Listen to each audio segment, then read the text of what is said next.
In post-Caitlin Clark Iowa, can the Hawkeyes adjust to a new era?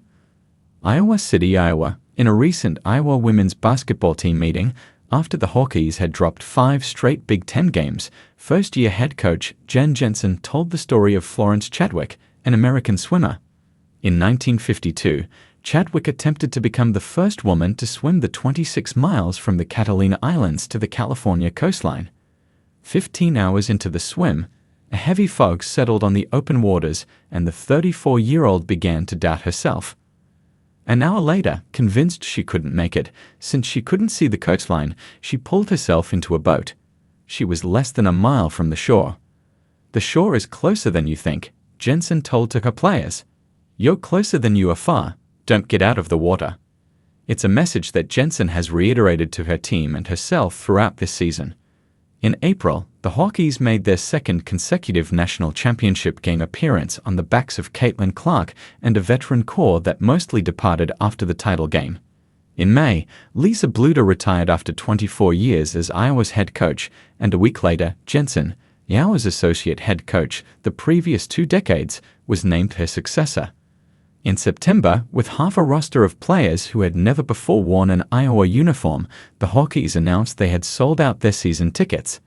It was an absolute whirlwind. Now, Jensen sits in that head coaching office, knowing she faces a unique challenge with thousands of eyes, both in Iowa City and beyond, affixed on her program. She must honor the recent history but not dwell in the past. She needs to sustain a program without so many of the players who got it to where it was. She must evolve with the changing game while staying consistent with who she is as a coach. "Everything is different," Jensen says. "Everything we knew has changed." The feeling is not unfamiliar to any college basketball head coach right now, as conferences shift and they navigate new waters of name, image, and likeness and revenue sharing. But in Iowa City, the shift from last season to this season is particularly acute. No program has ever had a player quite like Clark. She reset the scoring, 3-point shooting and assist record books at Iowa and in college basketball. But a significant part of Clark's magic was being born in 2002, meaning her college career hit smack dab in the middle of Nail's introduction. Her highlights weren't just getting to sports fans on SportsCenter like previous women's basketball college stars. Her face was now in Gatorade and Nike ads, and she starred in State Farm commercials. She broke through to casual sports fans and non-sports audiences to elevate women's basketball. Clark became internationally known and brought attention and the masses to Iowa City while selling out opposing arenas when she came to town. But now Clark is gone. Bluder is gone. Iowa fans still show up at away games, but not in the same numbers as the past 2 seasons. The Hawkeyes don't require the same level of security they did during the peak Clark hysteria days.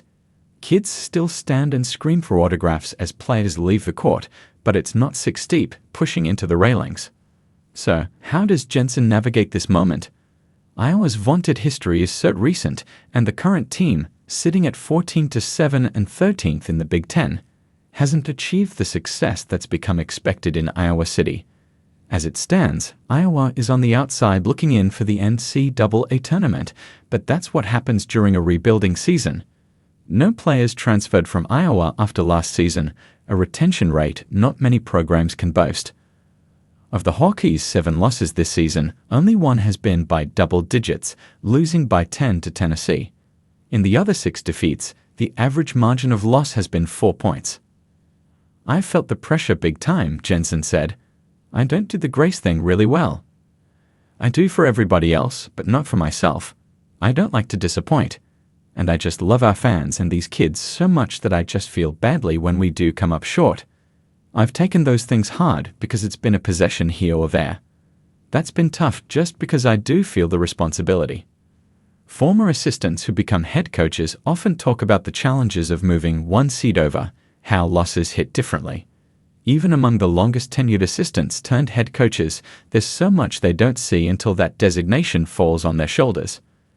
This year, the Hawkeyes have lost as many regular season conference games as the last 2 seasons combined, and that's still with 3 top 10 opponents remaining in their final 8 Big Ten games. Sunday, Iowa will retire Clark's jersey after a game against No. 4 USC, which features Juju Watkins, one of college basketball's brightest stars, on the court and in the NIL world, though the Hawkeyes have the second best attendance nationally this season.